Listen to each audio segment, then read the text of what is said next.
అదిరన్ సంచ మహేశ్వరంకి అతి సమీపంలో HMDA approved villa ప్లాట్లు ఈఎంఐ మరియు బ్యాంక్ లోన్ సౌకర్యం అందుబాటులో. మ్యామ్ ఇప్పుడు జెమినీ 3 ఎట్లా అంటే ఫర్ ఎగ్జాంపుల్ మీ ఇంట్లో ఫ్రిడ్జ్లో ఏవో ఐటమ్స్ ఉన్నాయి, ఆ ఫోటో ఇస్తే ఆ ఐటమ్స్తో ఏం చేసి తినొచ్చు అనే ఒక అప్లికేషన్ తయారు చేయాలి. ఇక్కడ మీకు ఓన్లీ ఫ్రిడ్జ్లో ఉన్న ఐటమ్స్ ఫోటో ఇచ్చి ఏం చేసుకోవాలని నానో బనానాలు అడిగితే కూడా అది ఆన్సర్ ఇచ్చేసి. కానీ జెమినీ 3లో ఏంటి అంటే ఆ యాపే తయారు చేసేసేయచ్చు. అంటే మీరు ఒక సొంత అప్లికేషన్, ఒక ఆలోచన ఉంటే దాంతో మీరు ఒక సొంత వెబ్ అప్లికేషన్ తయారు చేసి పబ్లిష్ చేయొచ్చు. అబ్బో, ఓకే. మరి అది పర్మిషన్స్ అవసరం లేదని అట్లా పబ్లిష్ చేసేయచ్చా? ఇప్పుడు జెమినీ 3 ఉపయోగించుకుని చాలా మంది రకరకాల యాప్స్ తయారు చేస్తున్నారు. మీకు గతంలో ఒక యాప్ ఉందండి, ఎగ్జాంపుల్ క్యాల్ అని చెప్పి ఒక యాప్ ఉంది. 2024లో ఒక చిన్న కుర్రోడు ఒక యాప్ తయారు చేశాడు, క్యాలీ ఏ అని ఒక యాప్ తయారు చేశాడు 2024లో. జస్ట్ మనకి ఇప్పటికి ఒక 1 ఇయర్ ముందు ఒక యాప్ తయారు చేశాడు. ఆ యాప్ ఏంటి అంటే మనం ఏం తింటున్నా ఫోటో ఇస్తే చాలు, ఎన్ని ప్రోటీన్ ఉంటాయి దానిలో మొత్తం అంతా కూడా మనకి మీకు కావాల్సిన ఏ క్యాలరీస్ వస్తాయో అది మీరు తీసిన ఫోటో కూడా ఏంటంటే ఎగ్జాక్ట్గా ఆ వెయిట్ కూడా అది చెప్పగలిగింది. అందువల్ల అది ఎంత ఫేమస్ అయిపోయింది అంటే చాలా ఫేమస్ అయిందండి. తర్వాత ఇక చూడండి, ఇక్కడ చూడండి, 34 మిలియన్ రెవెన్యూ వచ్చిందండి. $34 మిలియన్ రెవెన్యూ. ఇట్లాంటి ఒక పర్సనే, ఒక పర్సన్ తయారు చేసినటువంటి ఒక మొబైల్ అప్లికేషన్ ఇయర్ది ఇప్పుడు రెవెన్యూ, ఇప్పుడు ఇయర్ రెవెన్యూ అండి. సో ఇదిగోండి, చాలా ఇదిగోండి 12 మిలియన్ రెవెన్యూ జాన్ 2025కి వచ్చేసింది. ఇట్లాంటి సొంత applications too much technical knowledge లేని వాళ్ళు కూడా చేయొచ్చు, అంటే బేసిక్ నాలెడ్జ్ ఉన్న వాళ్ళు కూడా చేయొచ్చు. ఇప్పుడు మనం ఇందాక చూపించా కదండి, ఎటువంటి నాలెడ్జ్ ఉండాల్సిన అవసరం లేదు, మీకు అడగడం తెలియాలి అంతే. నాకు ఈ ప్రాబ్లం ఉంది, నాకు దీనికి ఒక సొల్యూషన్ ఇలా కావాలి, ఒక అప్లికేషన్ అంటే అదే అప్లికేషన్ తయారు చేసింది. దానిలో మళ్ళీ కొత్త ఫీచర్ కావాలి అన్నా, కొత్త చేంజెస్ కావాలి అన్నా కూడా కింద చాట్ చేయడమే, అదే చేంజెస్ చేసుకోవచ్చు, కావాలని చాట్ చేస్తూ ఏం చేంజెస్ కావాలన్నా చేసుకోవచ్చు. ఏదైనా ఒక అప్లికేషన్ చెప్పడం, మనం కూడా చేద్దాం. ఇప్పుడు మీరేముంది, ఫర్ ఎగ్జాంపుల్ మీరే ఉంది, షెడ్యూల్ ఉందనుకోండి, మీ షూట్ షెడ్యూల్ది మీరు వాట్సాప్ మెసేజ్ పంపిస్తే ఆటోమేటిక్గా ఆ షూట్ షెడ్యూల్ది క్లయింట్కి అలర్ట్ వెళ్ళిపోవాలి, నెక్స్ట్ అలాగే కెమెరామెన్కి వెళ్ళిపోవాలి. ఇంకో గంటలో షూట్ ఉంది, బయలుదేరి వస్తున్నాం, రెడీనా అని చెప్పి అలర్ట్స్ పంపించవచ్చు. ఇవన్నీ కూడా దాని నుంచి అయిపోయేలాగా మెయిల్ వెళ్ళేలాగా చేయొచ్చు. ఏంటండి అసలు ఎటు పోతున్నాం, ఏమైపోతుంది, చాలా డెవలప్ అవుతుంది, చాలా కొత్త కొత్త వాటి సొల్యూషన్స్ వస్తాయండి. ఇప్పుడు వరకు మనకి ఇంకా సొల్యూషన్స్ లేని ప్రాబ్లమ్స్ చాలా ఉన్నాయి. అది హెల్త్లో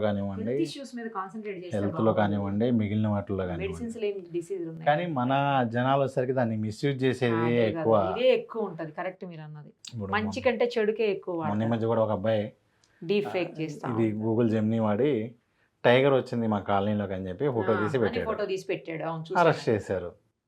సో తర్వాత అదే జరుగుతుంది కదా, ఖచ్చితంగా ఈ టెక్నాలజీని మిస్యూజ్ చేస్తే ఆబ్వియస్లీ అది ఖచ్చితంగా తెలుస్తుంది ఎవరు చేశారు, ఎవరు ఫస్ట్ పబ్లిష్ చేశారు అనేటువంటి విషయాలన్నీ కూడా తెలుస్తాయి. ఇప్పుడు ఈజీ, ఇప్పుడు వాళ్ళు వాడిన టెక్నాలజీని పోలీసులు వాడలేరా?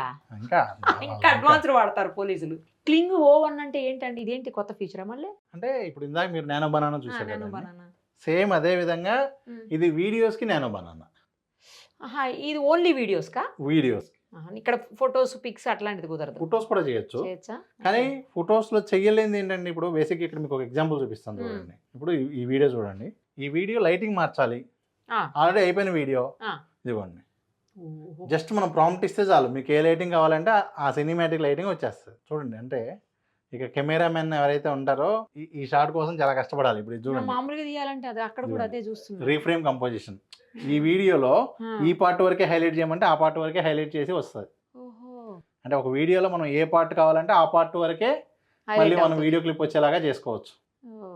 నెక్స్ట్ ఇది చూడండి, సబ్జెక్ట్ మార్చచ్చు. ఫర్ ఎగ్జాంపుల్ మీరు చేతితో బనానా పట్టుకుంటే నేను దాన్ని కత్తిలా మార్చచ్చు, గన్నులా కూడా మార్చచ్చు, ఏదైనా చేయొచ్చు. అసలు మీకు అది ఏ వీడియోలో కూడా ఉండదు. అదే కదా, బ్యాక్గ్రౌండ్ మార్చుకుంటున్నాను, బ్యాక్గ్రౌండ్ మార్చచ్చు, జనాల్ని తీసేయచ్చు, అంటే బ్యాక్గ్రౌండ్ ఆబ్జెక్ట్స్ అన్ని రిమూవ్ చేసేయచ్చు. ఓకే, మీకు ఏం కావాలన్నా కూడా అవన్నీ రిమూవ్ చేయొచ్చు, ఎక్స్టెండ్ చేసుకోవచ్చు. ఇదిగోండి, డ్రెస్సెస్ మార్చుకోవచ్చు. డ్రెస్సెస్ కూడా ఓకే, డ్రెస్ అంటే మీ ఇష్టం అండి. ఇప్పుడు ఓన్లీ హెయిర్ స్టైల్ మార్చుకోవాలన్నా మార్చుకోవచ్చు, డ్రెస్సెస్ మార్చుకోవాలన్నా మార్చుకోవచ్చు. అంటే వీడియోస్ని కూడా మనం ఇలా కావాల్సిన విధంగా ఎడిట్ చేసుకోవచ్చు. ఓకే, ఇక్కడ ఏం మారుస్తున్నారండి? ఇక్కడ వచ్చేసరికి జస్ట్ బ్యాక్గ్రౌండ్ జనాలను యాడ్ చేసి జనాలు యాడ్ చేశారు. ఇక్కడ ఖాళీ ఉంది, అక్కడ జనాలు యాడ్ అయ్యారు. అసలు మీకు చూడండి ఎక్కడ కూడా ఏ వీడియో అని అసలు చెప్పడానికి మీకు ఏ రకంగానూ ఉండదు. ఏమనిపించట్లేదు, మళ్ళీ ఫ్యాక్ట్ చెక్ చేస్తే తప్ప. చాలా చాలా అడ్వాన్స్డ్ వచ్చేసినాయి కదండి అసలు. అవును మ్యామ్.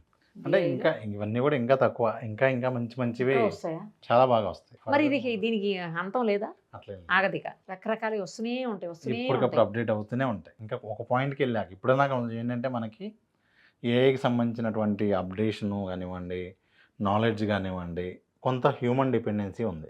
ఫర్దర్గా ఎలా ఉంటుందంటే అదే డెవలప్ చేసుకోవడం స్టార్ట్ చేసిద్ది, దాని ఇన్పుట్తో అదే డెవలప్ చేసుకోవడం స్టార్ట్ చేసిద్ది. కాబట్టి మనతో కూడా పని ఉండదు. ఓకే, అదే ప్రాబ్లమ్స్ ఎత్తుకుంటుంది, అదే సొల్యూషన్స్ కనిపెడుతుంది, అదే ఇక మొత్తం అంతా కూడా అదే maximum. చేసేసుకుంటారు. ఇప్పుడు ఆల్మోస్ట్ ఇంకొక 2 yearsలో వాళ్ళలో ఉన్న నాలెడ్జ్ మొత్తంలో ఒక 90% నాలెడ్జ్ మొత్తం కూడా ఏఐ చేయగలిగేలా రెడీ అవుతుంది. సో ఒకటేనండి, ఏంటంటే ప్రతి బిజినెస్లో, ప్రతి కేటగిరీలో, ప్రతి Update. ఒక్కళ్ళు కూడా అప్డేట్ అవ్వటం ఒకటే దారి. అప్డేట్ అంతే. అప్డేట్ ఎందుకు అవ్వాలి అంటే దాంతో జరుగుతున్న చేంజెస్ చూసుకుని మనం అది చేయలేనివి ఏంటి అని చూసుకోవటం. ఎంత అప్డేట్ అయినా కూడా ఏవైతే అది గ్యాప్ ఉంటుందో అవును. ఆ గ్యాప్స్ని మనం చేసుకోవటం. ముఖ్యంగా బిజినెస్ పీపుల్ అయితే కనుక ఇవి వాడుకుంటే వాళ్ళ బిజినెసెస్ని చాలా ఇంప్రూవ్ చాలా చేసుకోవచ్చు. చాలా బాగున్నాయి అన్నీ కూడాను. కొత్త లేటెస్ట్ మొత్తం అన్ని ఎలాంటి అడ్వాన్స్డ్ టెక్నాలజీస్ మనం ఓన్లీ 2 అప్డేట్స్ చూసాం. ఇలా రోజు ఒక 20 అప్డేట్లు వస్తున్నాయండి రోజు. ప్రతిరోజు. అసలు అన్ని అప్డేట్స్ వచ్చినా ఫస్ట్ యూస్ చేసే వాళ్ళు ఉండాలి, నెక్స్ట్ అది అసలు తెలియాలి కదా ఫస్ట్ ఆఫ్ ఆల్. అదే మేము అంటే ప్రతిరోజు కూడా ఆల్మోస్ట్ ఒక 200 కొత్త AI రూల్స్ రిలీజ్ అవుతుంది ఎవ్రీడే. అవి యూస్ చేసే వాళ్ళు ఎవరు? యూజ్ చేసేవాళ్ళు మీకు ఎట్లా ఉంటుందంటే చేస్తారు. ఒక మీరు వాడారు ఫర్ ఎగ్జాంపుల్ మీరు ఉన్నారండి, మీకు ఏ నీడ్ ఉంటుంది బేసిక్గా మీ రోజు మొత్తంలో ఏవైతే టాస్క్లు ఉంటాయో ఒక స్క్రిప్ట్ సంబంధించో ఏం కావాలి అన్నా జస్ట్ మీరు చెప్తే చేసి పెట్టే వచ్చేసినాయి. ఫర్ ఎగ్జాంపుల్ మీరు ఒక అసిస్టెంట్ కావాలి, మీకు వాట్సాప్లో ఒక నెంబరే ఉంటుంది, లేకపోతే వాట్సాపే మీకు ఒక అసిస్టెంట్ అనుకోండి. మీరు పలానా పని అప్పచెప్పితే అదే మొత్తం చేసిద్ది. అంటే ఏంటి, ఫర్ ఎగ్జాంపుల్ నాకు ఈరోజు గ్లోబల్ సమ్మిట్ జరిగింది కదా, నేను అక్కడికి వెళ్ళలేదు, నాకు దానిలో జరిగిన హైలైట్స్ ఏంటి, ఏమేమి లోటుపాట్లు జరిగినాయి, పాజిటివ్స్ ఏమున్నాయి, నెగిటివ్స్ ఏమున్నాయి, పబ్లిక్ ఎవరెవరు సోషల్ మీడియాలో దాని మీద నెగిటివ్ కామెంట్స్ ఏమైనా పెడుతున్నారు, పబ్లిక్ క్వశ్చన్స్ ఏమైనా పెడుతున్నారు, కామెంట్ సెంటిమెంట్ ఎలా ఉంది, ఇవన్నీ ఒక మనిషి చెక్ చేసి చెప్పాలి. అవును. మీరు అది ఒక టాస్క్ లాగా అసైన్ చేస్తే అదే అన్ని సోషల్ మీడియాలోకి వెళ్ళి ఆ టాపిక్ గురించి వెతికి అన్ని వెబ్సైట్స్లో ఆర్టికల్స్ చదివి మీకు రిపోర్ట్ ఇచ్చింది. యాక్యురేట్ ఉంటుందా? 100% యాక్యురేట్. మీకు ఎవిడెన్స్ కూడా ఇచ్చింది కదా కింద, అదే ఏ పర్సన్ ఇచ్చిన కామెంట్ నుంచి తీసుకున్నాను, ఎన్ని కామెంట్లు రిఫర్ అది కూడా చాలా తక్కువ టైంలో. అదే అంటున్నా, చాలా తక్కువ టైంలో. అదే మనం చేయాలంటే చాలా ఎక్కువ టైం. ఏజెంట్స్ అంటామండి. సో ఇప్పుడు ఆల్రెడీ ఏంటంటే ఏజెంట్స్ మొబైల్ కూడా స్టార్ట్ అయిపోయినాయి. మొన్నటిదాకా మనకేంటంటే డెస్క్టాప్లోనే ఉండేవి, నౌ మొబైల్కి కూడా ఏజెంట్స్ వచ్చేసినాయి. ఫ్యూచర్ ఇదే.